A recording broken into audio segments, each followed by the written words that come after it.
The pandemic caused many people to reevaluate their careers, and millions of others were forced out in what's being called the Great Resignation.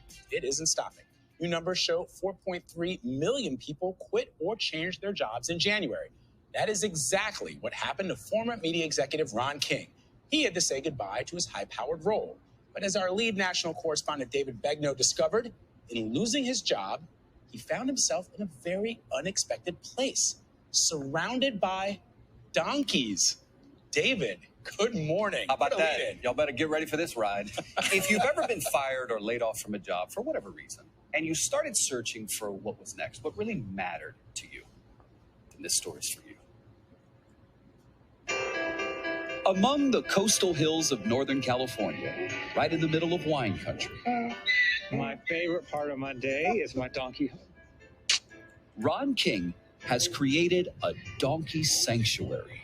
It's the weight of the head that lets you know he is like half. This is so sweet. This 75-acre ranch is a nonprofit dedicated to their rescue and rehabilitation. They're intelligent and they have very high emotional intelligence. I give them love and they give me love back. I'm a donkey guy now. It's a far cry from his pre-pandemic life, attired in Gucci, shuttling between New York and Los Angeles. As a senior VP for Time Inc., he managed sales and marketing for some well-known brands. Was there a moment in your life where you thought, damn, I've made it? Yeah, I think it was when, I was flying first class to Milan to sit front row at Versace. That was a big deal. But in 2018, the sale of Time led to the elimination of King's position. So he freelanced, but then COVID hit. The work dried up, and the despair set in. Then came a call from an old friend, Phil Selway, a prominent pop art dealer. He hired Ron to move to his ranch and sell it because it wasn't being used. I thought it would be a win-win. He could help me tremendously, and it would help him, give him another project. King took the job, and while hiking around the property, he felt something new, this sense of calm. My head is always like a snow globe that's being shook. It never stops. That sense of sort of chaos in my head was just normal for me. When the snow globe stops after 20 years, you feel that. But you were still enough to recognize it. I was still enough to recognize it. And respectful enough to act on it. I had no thoughts in my head except this beautiful surrounding, and I realized it's the first time I'd felt serenity in 20 years. Well, serenity met serendipity. King discovered a story about the plight of donkeys, known historically as strong pack animals capable of hauling goods. But they've outlived their usefulness. So donkeys, which can live around 30 years, are sold at auction, slaughtered, and then skinned for their hides to be used for traditional Chinese medicine. They don't have any advocates. They don't win races. They don't feed a food chain. And I thought, I need to help donkeys. So I said, Bill, I have an idea that I want to run by you. I want you to take it off the market, not sell it, and let me turn this into a donkey sanctuary. That sounds bananas. And he will tell you, he also said it sounded bananas. The first thing I thought when Ron was giving this presentation was that he was crazy and I would be crazy to go along with this. It's absolutely blown me away, and I could not be happier. Donations support their cause. Every donkey here, 97 of them while we were there, would have been killed. Patches was dying of starvation, so nobody had fed him for who knows how long. The only way to help a donkey that's been abused emotionally recover is to love it back to health.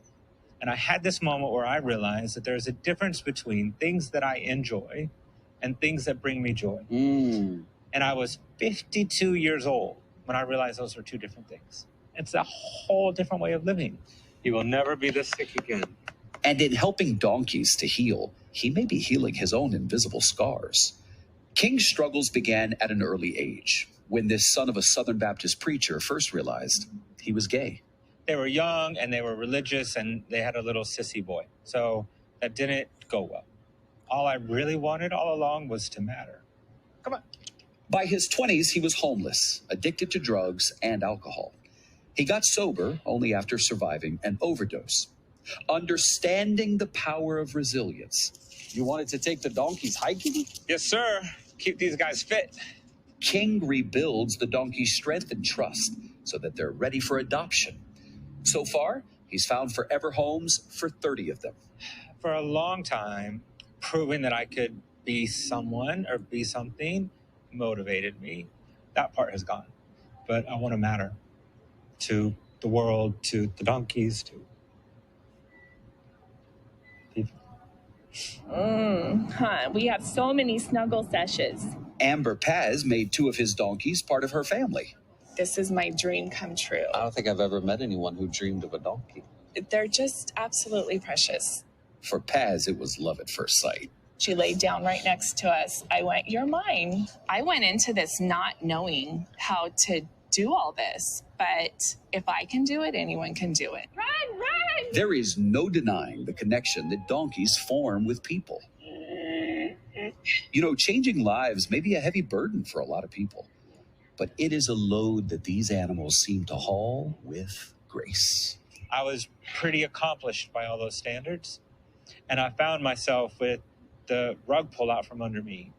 And for that level of despair to be so close, so recent, is really an important lesson in resilience and turnaround. Good morning. There is light at the end of the tunnel, and it's not always a freight train. Sometimes it's donkeys. You know, donkeys are a lot like dogs when it comes to affection, I learned. This place is called Oscar's Place. And the deal is he'll adopt a donkey to you, but only 2 at a time because he doesn't want one to be lonely. My children ask for a donkey.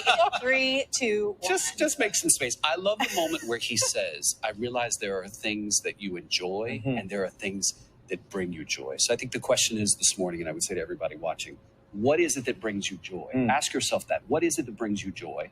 And then get about the business. I mean, I feel partial to the story because I asked myself that very same question when I traded one life for another, back when I made a career change. But he said he always wanted to matter. Then he goes on to say the donkeys don't have any advocates. They don't win races. They don't feed a food chain. And so I need to help the donkeys. So Ron, you matter. Yeah. That's right. And what I love about this story is that donkeys are known to carry heavy loads with ease. And it seems like they have essentially lifted the burden off of his shoulders and they made him matter. If I had drums, I'd boom, boom, psh. That's really it. I mean, that's everything. And this man who was in the rat race of keeping up and looking like the Joneses is now sitting in you-know-what in the middle of a field in Northern California, and he's never been happier. And well done. I learned that donkeys are actually intelligent, very intelligent animals. Super smart. They also like their ears rubbed. Don't we all? Don't we all? Rub a donkey ear. Don't we all? Bring a donkey with you next time, okay, David? All right, David Begnaud, thank you so much.